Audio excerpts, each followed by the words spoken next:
l'édito politique. Et ce matin, c'est Natacha Polony, directrice de Marianne. Bonjour Natacha. Bonjour. Bonjour Natacha, je le disais il y a quelques minutes, cette une de Marianne ce matin, frères musulmans, leur stratégie de conquête, c'est une enquête particulièrement intéressante et percutante où on découvre des réseaux, la situation dans certaines universités. Il faut expliquer aux gens ce que sont aussi peut-être les frères musulmans, Natacha, dans un premier temps. Oui, en effet, ils ne savent pas forcément. C'est une confrérie qui a été fondée en 1928 en Égypte par le grand-père de Tariq Ramadan et qui se donne pour objectif la réislamisation des musulmans. Alors entendez, un retour pour les musulmans à une pratique qui englobe la vie entière, la nourriture, les vêtements, la justice, la politique. En France, les frères musulmans possèdent de très nombreux relais, en particulier l'association Les Musulmans de France, qui est le nouveau nom de l'UOIF, l'Union des organisations islamiques de France, qui avait été fondée en 1983. Et ce que montre notre enquête, c'est cette stratégie d'entrisme qui est pratiquée par les frères musulmans. En fait, ils se présentent comme pacifiques, non violents, pour un islam dit du milieu, opposé au djihadisme.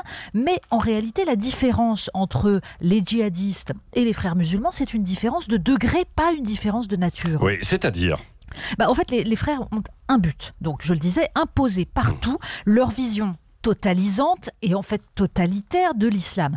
Mais dans les territoires où l'islam est minoritaire, comme l'Europe, ils n'utilisent pas la force, ils utilisent l'infiltration. Ils sont dans le long terme. Et contrairement à ce que fantasment beaucoup de gens, leur cible principale, ce ne sont pas les mécréants qu'il faudrait convertir ou qu'il faudrait éradiquer, ce sont les musulmans, bien sûr.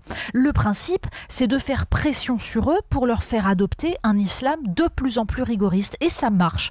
Quand on regarde l'augmentation du nombre de musulmanes qui portent le voile, l'augmentation de la consommation du halal, l'augmentation de la proportion de musulmans qui considèrent en France que la charia doit prévaloir sur les lois de la République. Oui, mais expliquez-vous cette progression quand même. Oui, on l'explique dans notre dossier parce que vous retrouvez par exemple un reportage à Denain, une ville du Nord, où il y a une famille frériste qui s'est infiltrée dans toutes les instances des municipalités environnantes avec évidemment l'acceptation et la bienveillance de certains élus. Il y a un reportage à la fac d'Orléans où les étudiants fréristes ont obtenu un siège au conseil d'administration par une stratégie d'aide sociale, de clientélisme.